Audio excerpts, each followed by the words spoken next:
Ayan po, naglilinis po kami dito. Ayan po ang aking friend, si Ogie de Pogi. Hi! Soplado. Tapos punta po tayo dito sa Maynyog po. Ito po yung tanim po namin nyog. Mga 5 taon na po siguro yan. Yan. Pagdating po namin dito, marami pong bunga yan. Eh sa araw-araw ba naman po na kinukuha namin, mahal po kasi ang ang buko doon sa amin sa Laguna. Kaya pag uwi po namin dito,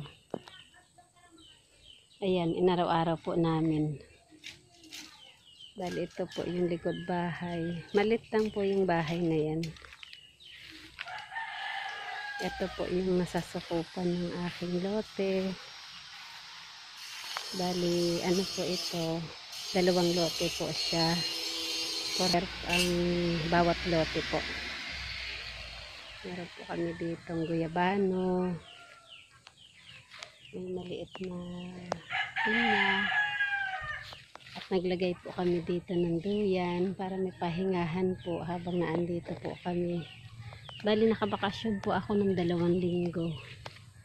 Umuwi po kami dito ng ate ko at ng anak ko para magpagawa po ng kaunti. Kaunti lang po, gawa ng kaunti din ng pera. Ayan, hanggang doon po sa pader na yun. Ang po, ang lote ko po. Bali, yung mga tanim po na yan, kami na po ang nagtanim yan. Dito po kami nakakuha ng tubig sa poso po. Ayan. Ayan po.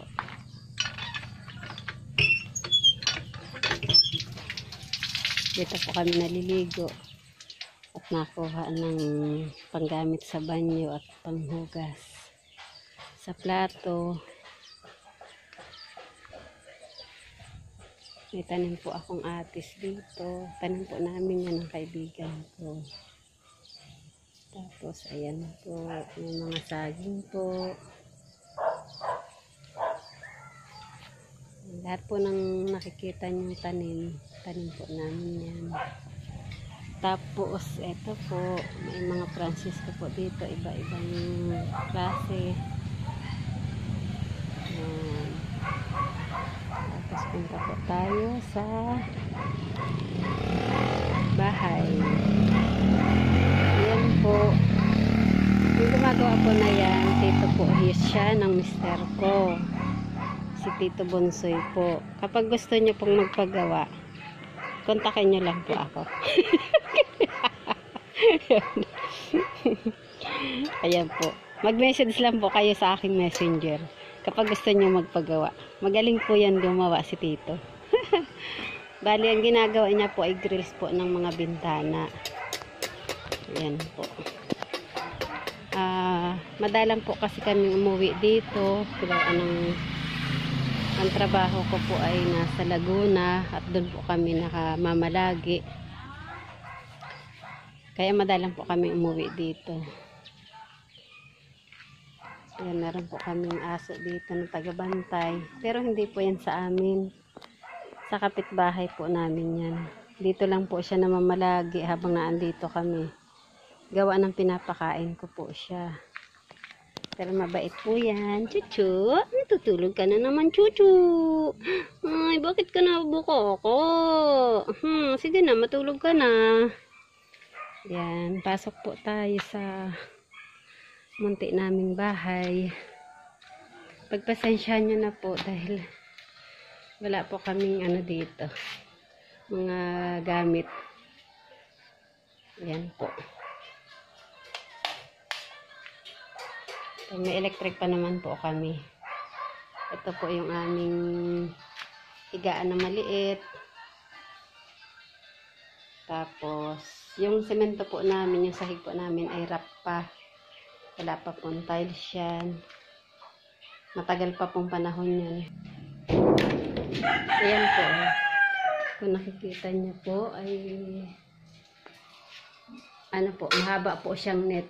Binilan ko po siya ng net. Gawa po ng, sabi po ng ate ko ay masyadong pong mainit. Hindi pa naman po namin maipaayos ang gawa po ng ang yero nito ay mga butas-butas na rin po, kaya kailangan pong papalitan. Ito po ang aming simpleng kusina. Ayan. May mga gamit din po dito na pwede namin gamitin kapag kami nauwi. Mahirap po kasi kapag walang gamit dito. Ito pong banyo. Kaano lang po namin. Kapapalit ko lang po niya ng mga 4 days na po siguro. Pinapalitan ko po siya ng pintuan.